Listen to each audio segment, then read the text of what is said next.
You'll need to unmute. Thank you very much, Professor. Can you hear me now? Yes, well and clear. Yeah, okay. Let me.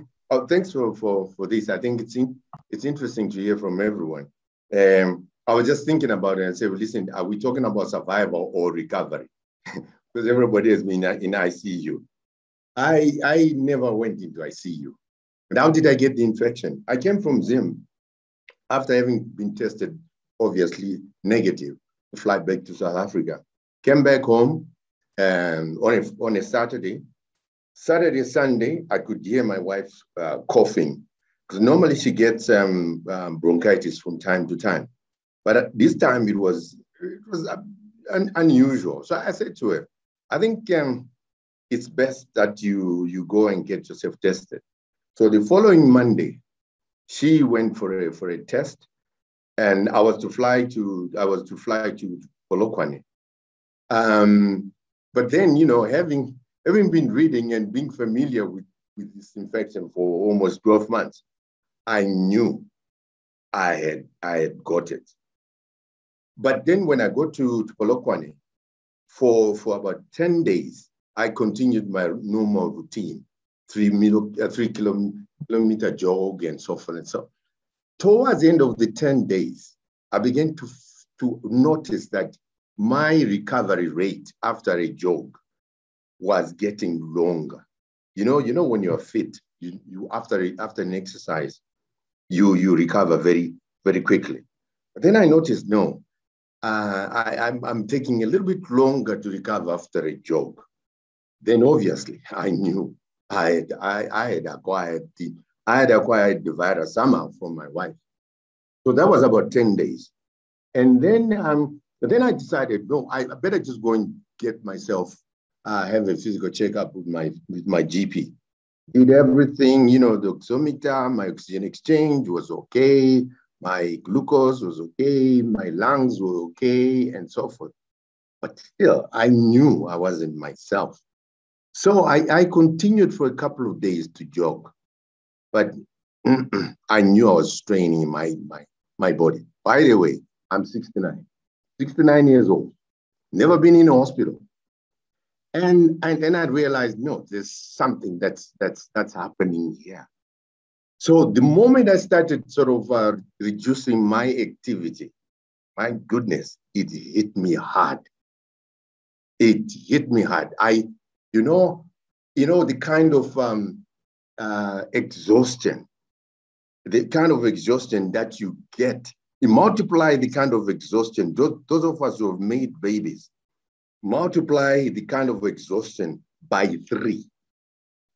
That's the way I was feeling. I didn't lose my sense of taste. I didn't lose my sense of smell, but I had a huge appetite.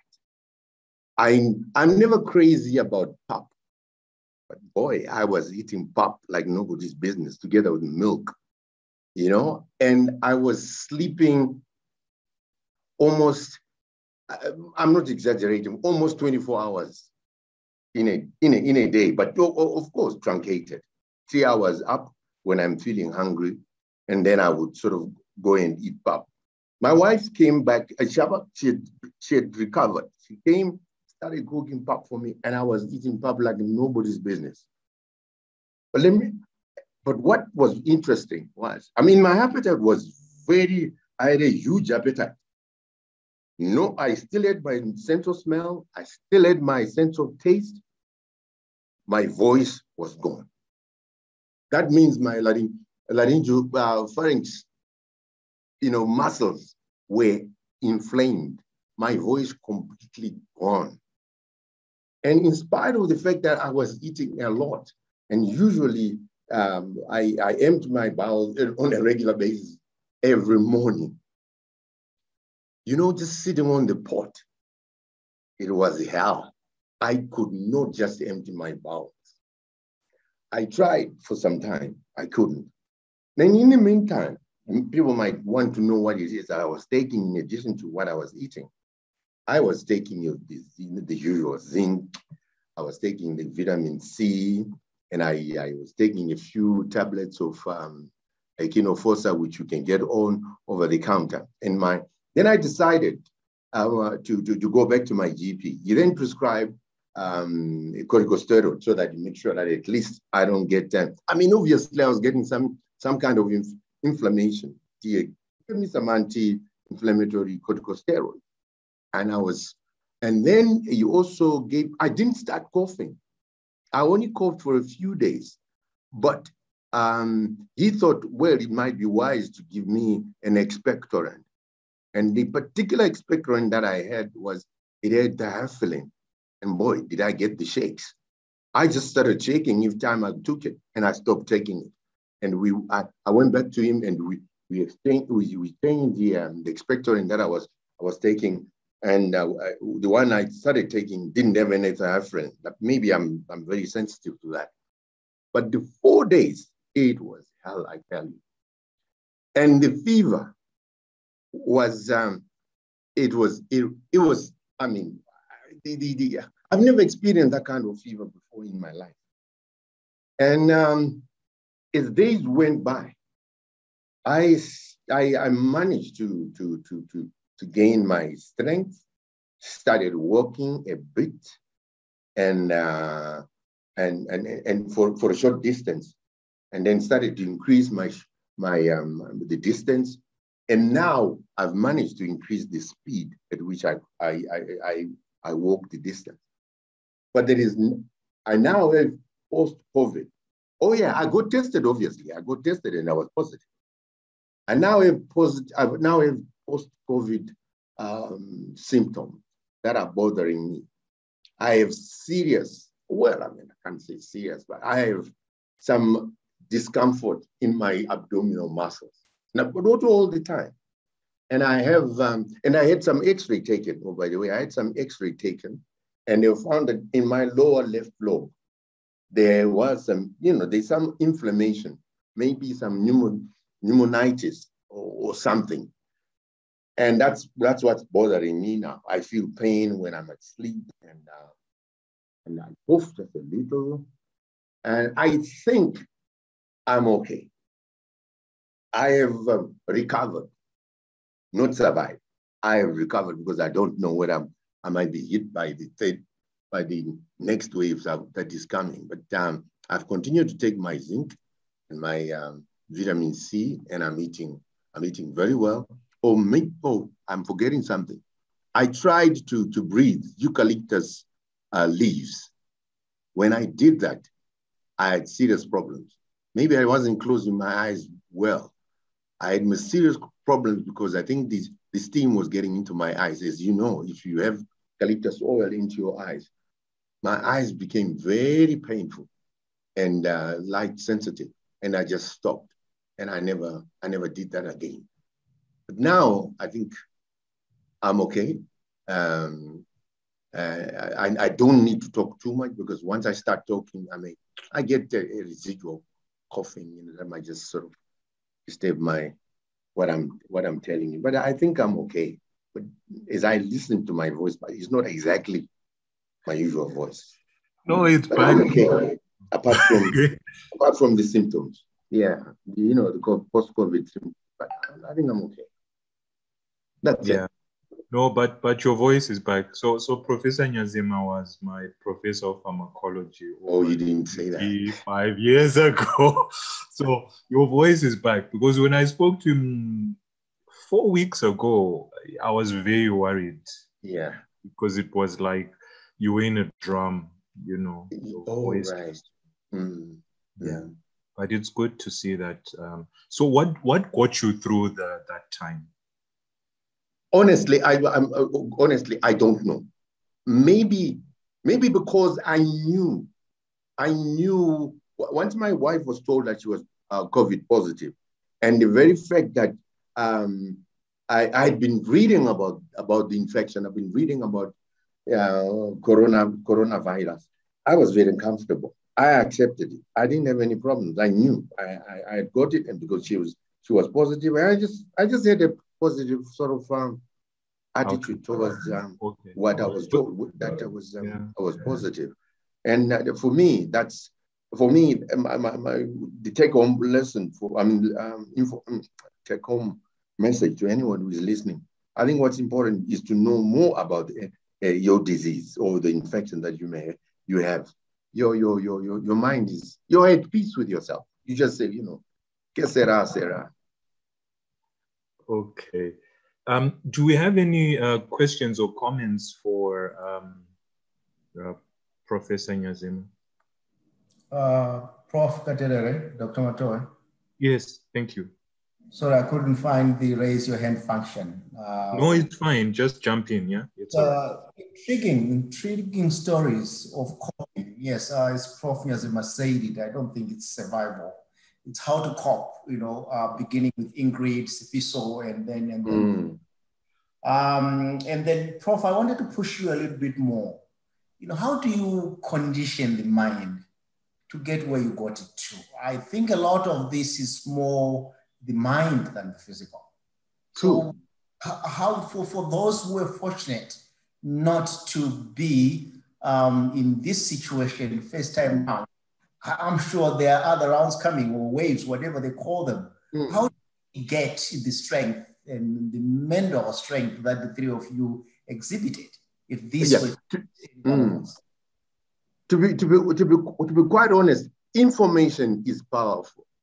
The more you read about the disease on your own to understand, even if it's affecting other people and whatnot, the more you deal with the question that everybody else is dealing with and so forth.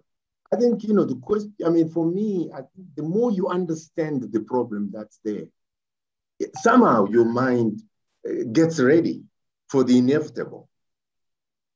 Honestly, it's for me, that's it's like what these guys in meteorology do. They tell us what's going to happen, in the next few days and so forth.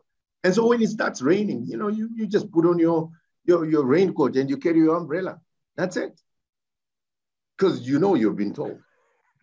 Yeah, it's just that for some of us, the more information that we know, the more we worry, because now you're saying, lungs, I'm going to get clots because, that's what we hear. My lungs are going to give up. So, yeah. Ingrid, you're dead right, because I had some biochemistry done. I had X-ray done, right? And I was expecting to see something. And when I showed it to my son, I looked at the radiograph. I said, do you see that at the bottom of my left, left lobe of my lung? Do you know what he said? He said, listen, put it away. Don't go to yourself, because he couldn't handle it. But I was just trying to explain to him that, listen, this is what's happening. And when I got my blood test and, the biochemistry and hematology test and whatnot, I knew what was going to come. But I don't know. But people are different. It's not easy. People are Ingrid, Ingrid, maybe you can answer that same question. I know that you said it here and you said it before, that at some point you just gave up. But what pushed you through this giving? Yeah. Yes, David. Ingrid, so before you respond again, Dr. Matoe, that question, I want to push you further and say, can you give an indication as, at what point is there a breaking point, if there was to be any? Because it's coping, it's strength. Is there a point when you say, look, by this to fate, the human in me, has done what it possibly can? Is there such a point where any of you close to get to that point? So I just wanted to push you a little bit further. Please, Ingrid, thank you. Yes. Well, my experience on this particular point was a few things, which was mentioned also now, Prof, was kind of the information. Information can be useful. Information can also be a little bit kind of scare you off. Especially mentioning, sort of the symptoms or the,